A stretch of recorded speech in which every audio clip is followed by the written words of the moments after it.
নিচে দেখলে মাথা ঘোরা না, উপরে দেখলে মাথা ঘোরা রে।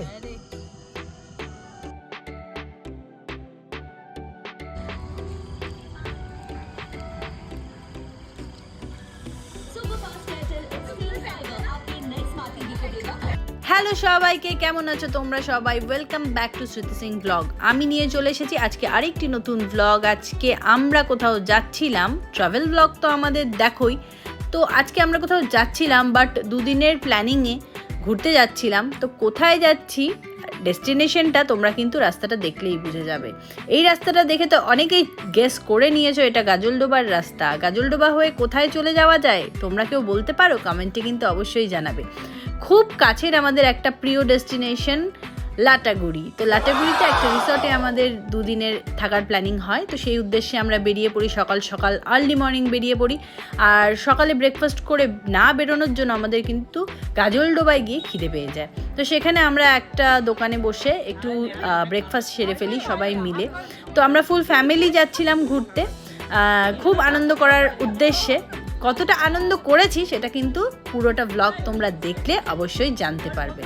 তো তোমাদের লাটাগুড়ি কার কার ফেভারিট জায়গা অবশ্যই কমেন্টে জানিও। আমরা এখানে কিন্তু আমাদের ব্রেকফাস্ট নিয়ে বসে গেছি। আমরা সকাল সকাল একটু কিন্তু সুপি ম্যাগি হলে খুব মজা হয়ে যায় ব্রেকফাস্টে।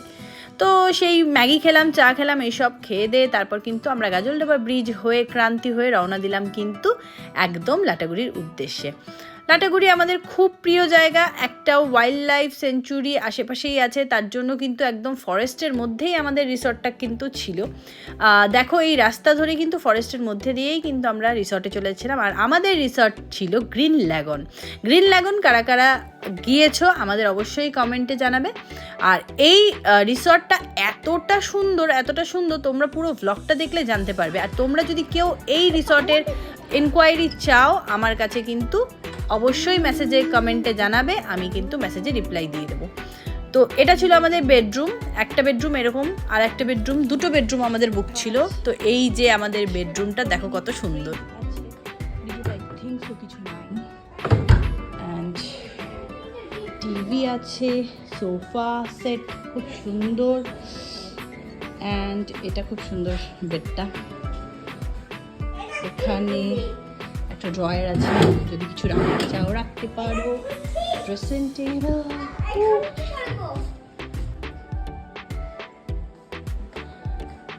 খুব সুন্দর। এখানে garden view. This is the toilet. টয়লেটে আমাদের খুব সুন্দর এখানে ইয়ে আছে, এখানে কাপড় জামা ঝোলানোর জায়গা, ছোটো বাথটাব আছে। তো রুমটা এত সুন্দর লাক্সারিয়াস ছিল যে বুবু তো খুব পছন্দ হয়। আর বুবু কিন্তু বেডের উপর গিয়ে লাফালাফি শুরু করে দেয়। তো ফাইনালি এখন কিন্তু আমরা একদম সুইমিং পুলে যাওয়ার জন্য ব্যস্ত। আমাদের রিসর্টে সুইমিং পুল ছিল, তো এখন আমরা সুইমিং পুলে যাব।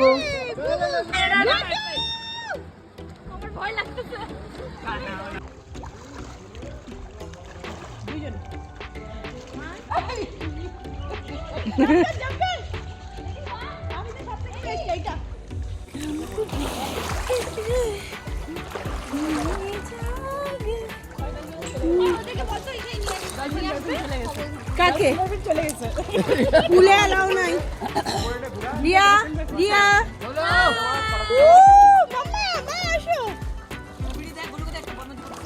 বলু বলো না, কিন্তু বলু এবার ডুবাবো তোকে। এই ভাইসে যাচ্ছি এই দেখো আমি ফ্লোটিং ফিশ। বলো বাবা আইলে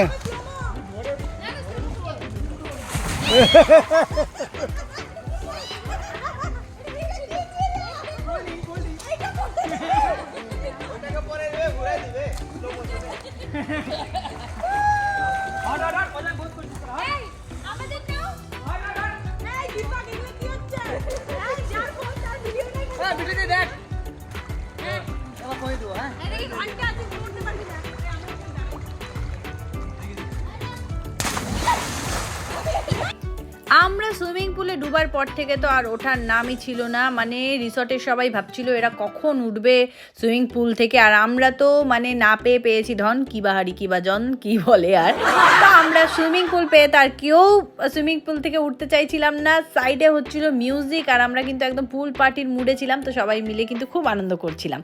এখানে আমরা 3 বোনে মিলে রেসও করেছিলাম, মানে অনেকটাই আনন্দ করেছিলাম, দেখে তো বুঝতেই পারছো মাথাটা খারাপ হয়ে গেছে আমাদের আনন্দ করতে করতে।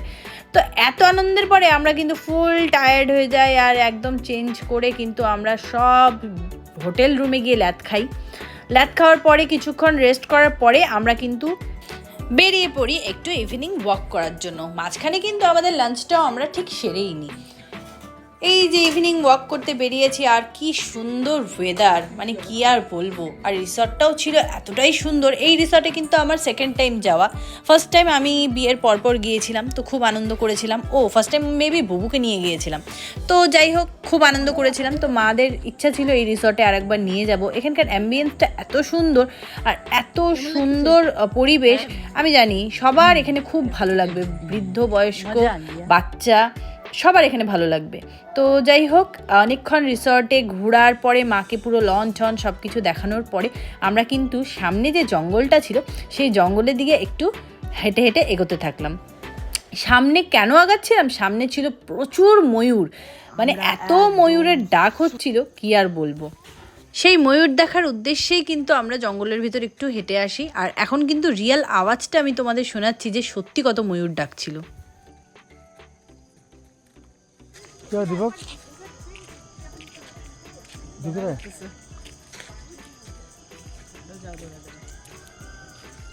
তো আই থিঙ্ক তোমরা সবাই ময়ূরের ডাক শুনতে পেরেছো। তো সেখান থেকে ঘুরে আসার পরেই কিন্তু আমাদের একটা বারবিকিউয়ের নাইট বুক থাকে।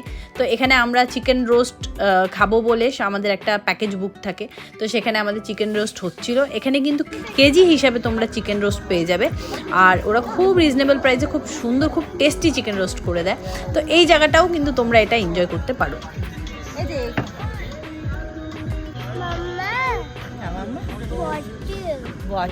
সরি, ও বিদ্যুৎ চমকাচ্ছে, রেইনি ওয়েদার, ও মাই গড দেখো, ও মাই গড কি হবে, বৃষ্টি হবে? ও মা তুমি ভয় পাচ্ছ? আমরা যে সময় গিয়েছিলাম তখন কিন্তু প্রায় বৃষ্টির ওয়েদার কিন্তু স্টার্ট হয়ে গিয়েছিল, আর এত সুন্দর ওয়েদার ওখানে ছিল। আমরা কিন্তু ভীষণ ওখানে ঝড় বৃষ্টি পাই সেই দিন রাতে, আর সত্যি খুব ভালো লাগছিল। একটা জঙ্গলের মাঝে রিসর্টে দেখো কিভাবে বিদ্যুৎ চমকাচ্ছে, তো খুব সুন্দর ইন্টারেস্টিং লাগছিল। তার মধ্যে সামনে বনফায়ার হচ্ছে, বারবিকিউ হচ্ছে কিংবা চিকেন রোস্ট হচ্ছে, যেটাই বলো, খুব সুন্দর কিন্তু আমরা ওখানে অ্যাম্বিয়েন্সটা পেয়েছি আর খুব আনন্দ করেছি। আর এরকম বিদ্যুৎ চমকাচ্ছিল, পরিবেশটা এত সুন্দর হয়েছিল, এত সুন্দর অ্যাটমসফিয়ার হয়ে গেছিলো বলার বাইরে। এত সুন্দর বৃষ্টি ওয়েদার, তার মধ্যে একটা জঙ্গলে ফার্ম হাউস কিংবা রিসর্টে, তার মধ্যে বারবিকিউ হচ্ছে, তার মধ্যে ব্যাকগ্রাউন্ডে মিউজিক, ও হো হো কত রোম্যান্টিক। তোমাদের কার কার এরকম রোম্যান্টিক সিচুয়েশন, রোম্যান্টিক জায়গা ভালো লাগে আমাকে একটু প্লিজ কমেন্টে জানাবে। আমি কিন্তু ভীষণ রোম্যান্টিক মানুষ, আর আমার ফ্যামিলি মেম্বার্সরাও একদম এক্স্যাক্টলি সেম অ্যাজ মি, তো তারাও কিন্তু খুব এনজয় করে। তো তোমরা কারা কারা এরকম জায়গা এরকম পরিবেশ ভালোবাসো অবশ্যই কমেন্টে জানাবে। আর নিজের জীবনের সব ব্যস্ততার বাদ দিয়ে তোমরা কিন্তু এরকম জায়গায় অবশ্যই একটা সুন্দর ভ্যাকেশন কাটাতে কিন্তু যেতে পারো। তো যাই হোক আমাদের বারবিকিউ হতে হতে কিন্তু অলরেডি বৃষ্টি স্টার্ট হয়ে যায়, দেন কিন্তু খুব জোরে বৃষ্টি স্টার্ট হয়ে যায়, আর আমরা কিন্তু একটা এরকম টেন্ট টাইপের এরিয়াতে কিন্তু ঢুকে পড়ি, আর আমাদের সেখানে কিন্তু সার্ভ করা হয় আমাদের বারবিকিউয়ের সেই চিকেনগুলো। সেখানে আমরা সেটার মজা নিই আর কিন্তু বৃষ্টিটাকে খুব সুন্দর এনজয় করি। তো ফাইনালি আমার ব্লগগুলো কেমন লাগছে, আমার ট্রাভেল ব্লগগুলো তোমাদের কেমন লাগে অবশ্যই কমেন্টে জানাবে। আশা করছি তোমাদের সকলের আমার ব্লগগুলো খুব ভালো লাগে। ভালো লাগলে প্লিজ একটা করে কমেন্ট আর একটু তো লাইক করতেই পারো। যদি ভালো লেগে থাকে প্লিজ আমার ইউটিউব চ্যানেলটিকে সাবস্ক্রাইব করে দিও, আর ফেসবুক পেজে আমার যে পেজটা আছে শ্রুতি সিং ব্লগ পেজ, সেই পেজটাকে কিন্তু ফলো করে দিও এই রকম সুন্দর সুন্দর ব্লগ দেখার জন্য। Thank you for watching, keep supporting. আর কিন্তু ব্লগটা বড় করব না, সকলে ভালো থাকো আর আমার নেক্সট ব্লগের জন্য ওয়েট করো।